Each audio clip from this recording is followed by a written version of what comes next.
नमस्कार मित्रांनो, मोहक मराठी कथा या यूट्यूब चॅनलवर आपले मनपूर्वक स्वागत आहे। यात तुम्हाला नवनवीन कथा ऐकायला मिळतील। जर तुम्हाला मी सांगितलेल्या कथा आवडत असतील तर माझ्या कथांना लाईक आणि सबस्क्राईब करा आणि नवनवीन कथांचा आनंद घ्या। नमस्कार मित्रांनो, मी सिद्धांत। माझे वय आता 40 वर्ष आहे। ही गोष्ट माझ्या 10 वर्षापूर्वी घडलेली आहे। तर झाले असे की त्यावेळी मी औरंगाबादला नोकरीला होतो। मी नुकताच 30 वर्षाचा झाल्यामुळे माझ्या घरचे माझ्या लग्नाचा तगादा लावत होते। मी जवळपास 6 फूट उंचीचा होतो, उत्तम शरीर यष्टी आणि जिम मध्ये जाऊन कमावलेल्या शरीराच्या भरोशावर मी खूपच आकर्षक दिसायचो। शिवाय बँकेत असलेली सरकारी नोकरी, त्यामुळे बरेच स्थळ माझ्यासाठी चालून आले होते। पण मलाही त्यातील कोणतीच मुलगी आवडत नव्हती। शेवटी औरंगाबाद मधीलच एक मुलगी मला आवडली। तिचे नाव मधू होते। मधू 27 वर्षाची, गोरीपान, अगदी आकर्षक बांध्याची सुंदर मुलगी होती। तिचं इंजिनिअरिंग झालं होतं। ती एका मोठ्या IT कंपनीमध्ये कामाला होती। मुलगी पाहण्याचा वगैरे कार्यक्रम झाल्यावर बाकीचे सगळे सोपस्कार पार पडले आणि आमचं लग्न ठरलं। मधू एवढी सुंदर असताना तिथे एक 40 वर्षाची स्त्री होती, जी कदाचित मधूची मोठी बहीण असावी, कारण ती तिच्यासारखीच दिसायची। तिच्यावरून माझी नजर हटत नव्हती। ती मधू एवढी गोरी नव्हती। तिच्या चेहऱ्यावरचे तेज, तिची फिगर, तिच्या बोलण्याची लकब आणि खास करून तिने घातलेली साडी, शरीराचा जो भाग दाखवून एखाद्या पुरुषाला आपण वेडे करू शकतो, हे ज्या स्त्रीला माहीत असते ती व्यक्ती म्हणजे तीच स्त्री होती। कारण तिने ज्या पद्धतीने साडी घातली होती, तिला पाहून मी कित्येकदा माझ्या तोंडाचा आवाज वासला होता। माझ्यासोबत माझा मामा पण शेजारीच बसला होता आणि तोही तिला पाहत होता। अचानक मामाचे आणि माझे लक्ष एकमेकांकडे गेले आणि आम्हा दोघांनाही अतिशय लाज वाटली, कारण आम्हा दोघांनाही कळून चुकले होते की आम्ही किती अदाशीपणे त्या स्त्रीला पाहतोय। मग आम्ही दोघांनी अतिशय चालाकपणे काहीच घडले नाही असे दाखवले आणि इकडे तिकडे बघायला लागलो। तो कार्यक्रम आता निपटला होता। मी आणि मधू आता नेहमीच भेटत राहायचो। कधी कधी बागेत एकांतात बसलो असताना माझे हात आपसुकच सळसळायला लागायचे, कारण मधूला बघून मला काही धीर होत नव्हता। मी मुद्दाम तिच्या शरीरावर हात टाकण्याचा प्रयत्न करायचो। चुंबनापर्यंत तिला काहीच प्रॉब्लेम नव्हती, पण जसे हात माझे वाढायला लागायचे ती सावध होऊन मला थांबायची आणि म्हणायची, अरे थांब ना, एवढी घाई काय आली आहे? 2-3 महिन्यांनी मी तुझीच होणार आहे, तेव्हा तुला वाटेल ते कर, पण आता नाही हं, असे म्हणत ती मला नेहमीच कटवत असे। माझाही नाईलाज होता, कारण मी तिच्यावर फोर्स करू शकत नव्हतो। मग काय, त्याच उत्तेजनेने मी घरी येत होतो आणि रात्री झोपताना मधूच्याच विचाराने मी स्वतःला स्वतःच्याच हाताने थंड करून घेत असे। असेच दिवस एकामागून एक जात होते। लग्नाची खरेदी, इतर तयारी यातच बरा वेळ जात होता। एक दिवस असे काही घडले ज्याचा मी कधी स्वप्नातही विचार केला नव्हता। तर झाले असे की एकदा मधूला सायंकाळी फिरायला घेऊन गेलो। नंतर मी तिला घरी सोडून दिलं। त्या दिवशी बरीच ऊन होती आणि गरमीमुळे मला बियर प्यायची इच्छा झाली होती, पण मधू काय म्हणेल आणि काय नाही याचा विचार करत मी तिच्यासमोर बियर प्यालो नव्हतो। म्हणून मग मी एका बियर शॉपीजवळ गाडी थांबवली आणि मस्तपैकी 2 बियर घेतल्या आणि तिथेच एका कोपऱ्यात एका छोट्या रूम मध्ये, जी वाईन शॉप वाल्यांनीच बनवली होती, तिथे एक छान चकना घेऊन दोन्ही बियर फस्त केल्या। मला आता खूप छान वाटत होते। हलकी हलकी नशा, अगदी अंगात भिनून शरीर हलके झाल्यासारखे वाटत होते। त्याच हलक्या फिलिंगने घराजवळच्या चौकाजवळ आलो। तिथे जवळच असलेल्या पानटपरीवर पान घेण्यासाठी गाडी थांबवली। तेवढ्यातच मला मागून एक आवाज आला, अहो सिद्धांत, काय करता तुम्ही इथे? मी मागे वळून पाहिले आणि अंधुक प्रकाशाचा अंदाज घेत मी बघू लागलो। पाहतो तर काय, आमच्या पाहणीच्या वेळेस मधूजवळ बसलेली तीच तिची बहीण। तिला पाहताच मी थोडा अवाक झालो, कारण मी आणि मामा त्या कार्यक्रमात अक्षरशः तिच्यावर लाईन मारत होतो। तिचा चेहरा माझ्या डोळ्यांसमोरून मी विसरलो नव्हतो आणि तिथे स्तब्धपणे मी तिच्याकडे पाहत राहिलो। तिनेच मला परत आवाज दिला, अहो ओळखलं की नाही? मी मधूची मावशी माधुरी। तिच्या आवाजानेच मी भानावर आलो आणि म्हणालो, अच्छा अच्छा मावशी, हो हो, अहो ओळखलं मी तुम्हाला, तुम्ही इथे काय करताय? त्यावरती म्हणाली, अहो मी घरी जात आहे, पण तुम्ही इथे काय करताय? मी तिला म्हटलो, काही नाही, घरी जात होतो। मामांचा फोन आला माझ्यासाठी पान घेऊन ये म्हणून मी पान घ्यायला थांबलो होतो. अच्छा, तर त्याच दिवशी जे तुमच्या बाजूला बसले होते तेच तुझे मामा आहे ना रमेश? हो. पण तुम्ही कसे ओळखले? अरे मी त्याला चांगलंच ओळखून आहे. तो माझ्याच शाळेत होता. त्याने कदाचित त्या दिवशी मला ओळखले नसेल. एक नंबरचा चावटा आहे तुझा मामा. अजूनही तसाच आहे का? शाळेतल्या प्रत्येक मुलींची तो छेड काढायचा. असे म्हणत ती हसू लागली. मग मीही तिला म्हटले, खरं सांगू मावशी, त्या दिवशी आम्हाला वाटले होते की तुम्ही मधूची मोठी बहीणच आहात, कारण तुमच्याकडे बघून असे वाटत नाही की तुम्ही मधूची मावशी असाल. त्यावर ती लाजत हसली आणि म्हणाली, काहीतरी काय हो सिद्धांतराव, तुम्ही पण ना. आता मी पुढे बोलू लागलो. बरं मावशी, मला एक सांगा, तुम्ही तर काय करताय? त्यावर ती म्हणाली, मी आपल्या घरी जात होती, पण रिक्षावाल्याची रिक्षा बंद पडली. आता इथून पायी समोर निघताना मला अचानक तुम्ही दिसलात.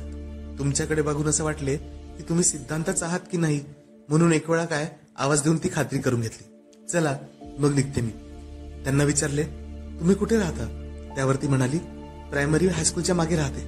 मग मी त्यांना म्हणालो, अहो ते तर जवळपास 3-4 किलोमीटर दूर आहेत ना, तुम्ही एवढ्या दूर पायी कसे चालणार? थांबा, मी तुम्हाला सोडून देतो. त्या म्हणाल्या, नाही, तुम्ही उगाच त्रास करून घेऊ नका. पण मी आग्रहच धरला. शेवटी नाईलाजाने त्या माझ्या मागे बसल्या आणि आम्ही घरी जायला निघालो. वाटेत स्पीड ब्रेकरवरून अचानक त्यांचे हात माझ्या खांद्यावर घट्ट पकड करून घेत होते. माझ्या डोक्यात बिअरची झिंग आणि माधुरी मावशीचा तो स्पर्श मला आणखीनच नशा चढवत होता. त्या प्रवाशाच्या खामखुमीत पुढच्या 10 मिनिटात आम्ही त्यांच्या घरी पोहोचलो. त्यांनी मला आत बोलवले. मी त्यांची बॅग हातात पकडून होतो. त्या म्हणाल्या, अहो तुम्ही बऱ्याच वेळपासून माझी बॅग पकडून आहे, प्लीज माझ्या हातात माझी बॅग द्या. अहो जावई आहात हो तुम्ही आमचे. त्यावर मी बोललो, अहो मावशी यात काय एवढं, मधूची मावशी म्हणजे माझी पण मावशीच ना. हो, बोलण्यात तर बरेच लबाड दिसता तुम्ही, असे म्हणत ती माझ्याकडे बघून हसली आणि तिने मला हॉलमध्ये सोफ्यावर बसायला लावले व आतमध्ये पाणी आणायला गेली. त्यांचे घर इतर घरांपेक्षा फारच वेगळे होते. घरात खूप साऱ्या छोट्या मोठ्या बरण्या होत्या, ज्यात अनेक आयुर्वेदिक औषधी आणि जडीबुटी ठेवल्या होत्या. ते घर एखाद्या प्रयोगशाळेप्रमाणे वाटत होते आणि त्याच हॉलमध्ये भिंतीवर एक मोठा फोटो होता, ज्या फोटोवर चंदनाचा हार लागला होता. मी त्या फोटोकडे पाहत असताना मागून आवाज आला, ते माझे मिस्टर आहेत, आता ते या जगात नाही. तो आवाज माधुरी मावशीचा होता. त्यांचा आवाज ऐकून मी दचकलोच होतो, कारण त्या अगदी माझ्या कानाजवळ आल्या होत्या आणि मला म्हणाल्या, घ्या पाणी घ्या. आणि लगेच त्यांनी माझ्यासमोर ग्लास धरला. त्यांच्या नवऱ्याबद्दल ऐकल्यावर मी त्यांना म्हणालो, I am sorry. By the way, काय करत होते काका? त्यावर माधुरी मावशी बोलल्या, हे सगळं बघून काय वाटतं तुला? त्यांचा दवाखाना होता, यौन समस्यांचा दवाखाना. फार पूर्वीपासून त्यांच्या पूर्वजातल्या काळातला पिढीजात व्यवसाय होता त्यांचा, आयुर्वेदिक उपचारांचा. ते नवनवीन औषधे तयार करायचे. सर्वप्रथम स्वतःवर वापरून पाहायचे, मग इतरांना द्यायचे. कामसूत्राच्या पूर्ण 56 क्रिया त्यांना माहित होत्या. त्यांना एवढे ज्ञान होते की कोणाचाही चेहरा पाहून सांगून द्यायचे की कोणाच्या बंदुकीत किती गोळ्या शिल्लक आहेत ते. असे बोलून माधुरी मावशी अगदी माझ्याकडे चावटपणे बघून हसायला लागली. त्यांच्या अशा बघण्याने आणि अशा हसण्याने माझ्या अंगात एक तरंग उठला. आता त्या माझ्याजवळ येऊन बसल्या आणि पुढे सांगू लागल्या. काही नवीन आसनांचा आणि नवीन क्रियांचा शोध करताना ते अचानक निघून गेले. पण बरेच रंगेल माणूस होते ते. आपले जेवढे आयुष्य ते जगले ते अतिशय आनंदात जगले आणि मलाही तो आनंद त्यांनी भरभरून दिला. एवढे बोलून त्या एकदम शांत झाल्या आणि माझ्याकडे पाहू लागल्या. आता त्यावर मी पुढे काय बोलू हे मला काहीच सुचत नव्हते. मग म्हणूनच मी थोडा अडखळत बोललो. फार वाईट झाले, देव त्यांच्या आत्म्याला शांती देव. त्यावर त्या पुढे बोलू लागल्या की ते गेल्यावर सगळ्यांना वाटते की त्यांचे सगळे ज्ञान आणि त्यांची सगळी रिसर्च त्यांच्यासोबत निघून गेली. पण असे नाहीये, कारण त्यांची सगळी आसनं, त्यांचे सगळे रिसर्च आणि त्यांच्या सगळ्या औषधी त्यांनी मला सांगितल्या होत्या. आफ्टर ऑल मी त्यांची पत्नी होते.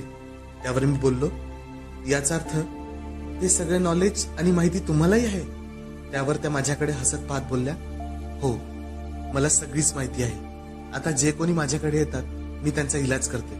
असे बोलून त्या थांबल्या आणि म्हणाल्या, थांबा सिद्धांत, मी तुमच्यासाठी चहा घेऊन येते. असे म्हणत त्या चहा बनवण्यासाठी किचनकडे निघून गेल्या आणि मी त्यांच्याकडे डोळे रोखून पाहू लागलो. त्या सगळ्या डिस्कशनमुळे माझ्या अंगात एक वेगळाच रोमांच उठला होता. किचनमध्ये त्या चहा बनवत असताना पडद्याच्या कोपऱ्यातून मी त्यांना पाहू शकत होतो. त्यांच्या मानेवरून खाली छातीकडे ओघळणारा घाम त्या अलगत आपल्या साडीच्या पदरांनी पुसून घेत होत्या.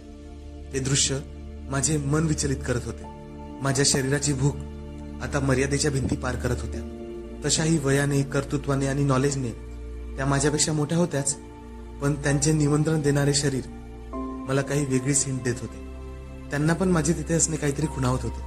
त्यांनाही ते क्षण साठवून ठेवायचे होते. त्यांचे असे काही करणे आणि माझ्यासाठी चहा घेऊन येणे मला स्पष्ट वाटत होते की आज त्या त्यांची सगळी विद्या आणि सगळे ज्ञान आणि सगळ्या आसनांचा माझ्यावर प्रयोग करून पाहणार आहे. चहाच्या पहिल्या 2 सिपमध्येच माझ्या शरीरातील नसानसांतला रक्तप्रवाह अचानक फुल स्पीडमध्ये वाढायला लागला आणि विशेष म्हणजे तो सगळा प्रवाह पूर्ण शरीरातून एका विशिष्ट ठिकाणी जमा होऊन त्याचा स्फोट होणार की काय असेच काही मला वाटायला लागले. मी आपल्या पायांवर पाय ठेवून जे काही होतं ते लपवण्याचा खूप प्रयत्न करत होतो, पण तो प्रयत्न काही सक्सेस होत नव्हता. कारण माधुरी मावशीला माहित होतं की माझ्यासोबत आता काय होणार आहेत ते. त्या कप ठेवायला आतमध्ये गेल्या आणि त्यांनी मगाशी कोणत्या शिशीतली औषध काढली असेल आणि माझ्या चहामध्ये टाकली असेल हे पाहण्यासाठी मी तिथे ठेवलेल्या सेल्फमध्ये गेलो होतो. तर लोह भस्म नावाचं एक औषध होतं. त्यावरून मला जे काही कळायचे ते कळले होते. मी मावशीला माझ्या चहामध्ये औषध टाकताना पाहिले होते. आता मी जास्त विचार करायचा सोडला आणि जे होईल ते होऊ द्यावे या आविर्भावात मी टकमक मावशींच्या हालचालीकडे पाहू लागलो. ती जवळ आली आणि तिने माझा हातात धरला.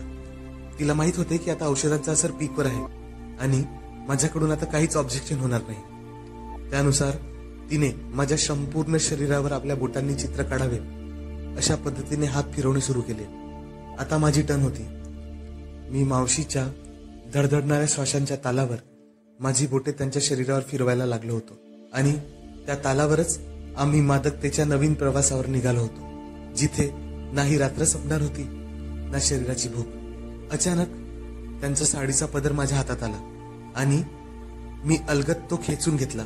त्या लाडीकपणे लाजल्या आणि मी तो पदर ओढून त्यांना मोकळे करायचा विचार करत होतो आणि जवळपास तसेच झाले होते. त्या गोल गोल फिरून मला साडी ओढू देत होत्या. अचानक त्यांनी साडी घट्ट पकडून घेतली आणि मला थांबण्याचा इशारा केला. इशारा करत त्या चालायला लागल्या. मी त्यांचा पदर तसाच पकडून त्यांच्या मागे मागे अशा जगाकडे चाललो होतो जिथे 2 शरीर एकमेकात खोलवर बुडून जाणार होते. या जगात कामेच्छा, वासना नाही तर एक कला आहे आणि शरीराला जोडणे म्हणजे आसन. मावशींकडे एक नाही 65 आसनांचे ज्ञान होते आणि त्या त्यांच्या कामात एवढ्या पटाईत होत्या की एखाद्या पुरुषाला कोठे स्पर्श केला तर त्याला काय जाणवेल यांचे त्यांना पुरेपूर ज्ञान होते आणि नेमकी तीच मजा त्या मला देत होत्या. त्या मला लढीवाळपणे बोलल्या, सिद्धांत, आज मी तुला जे काही शिकवणार आहे त्याने तू तुझ्या बायकोला आयुष्यभर आनंदी ठेवशील आणि ती तुझ्या सहवासाशिवाय आणि तुझ्या उपभोगाशिवाय राहू शकणार नाही. मग त्यांनी माझे दोन्ही हात धरले आणि माझ्या हातांना त्यांच्या शरीरावर वेगवेगळ्या ठिकाणी फिरवून इथे फिरवल्याने काय होते, तिथे फिरवल्याने काय होते असे सांगू लागल्या. त्यानंतर त्यांनी वेगवेगळ्या प्रकारे कसे चुंबन घ्यायचे हे मला शिकवले आणि मग मुख्य कार्यक्रमाची सुरुवात झाली. मी कधी आयुष्यात विचार केला नव्हता किंवा कधी ऐकले नव्हते अशा आसनांनी मी त्यांना शरीर सुखाचा उपभोग दिला. एवढी ऊर्जा आणि एवढी शक्ती माझ्यात कशी आली मला कळलेच नाही. कदाचित त्या औषधामुळे असावी, पण जवळपास रात्रभर आमच्या दोघांचा तो मादक खेळ सुरू होता. कित्येक प्रकारची आसनं, कित्येक प्रकारचे उसासे आणि काय काय नाही ते मी शिकलो होतो. मी त्या रात्रीत किती वेळ गळालो हे मला माहित नाही, पण गळल्यावर मी पुन्हा तयार होतो दुसऱ्या डावासाठी. त्या रात्रीनंतर जेव्हा जेव्हा माझी इच्छा झाली किंवा माधुरी मावशींची इच्छा झाली तेव्हा तेव्हा मी त्यांच्याकडे गुपचूप जात असे. मधूच्या आणि माझ्या लग्नाला आता जवळपास 1 वर्ष झाले होते. मावशींनी शिकवलेल्या कलांनी मी पूर्णपणे अवगत झालो होतो आणि त्याचा अनुभव मधुलाही खूप छान येत होता आणि आमचे जीवन शारीरिक आणि लैंगिक दृष्ट्या अतिशय अनुकूल, आनंदी आणि सुखी होते. लग्नानंतर सुद्धा मी अनेक वर्षे मावशीकडे गेलो आणि आमची रासलीला पुढे अशीच सुरू राहिली. तर मित्रांनो, ही कथा तुम्हाला कशी वाटली आम्हाला कमेंट करून नक्की कळवा आणि अशाच नवनवीन कथा ऐकण्यासाठी मोहक मराठी कथा या चॅनलला लाईक, शेअर आणि सबस्क्राईब करा. धन्यवाद.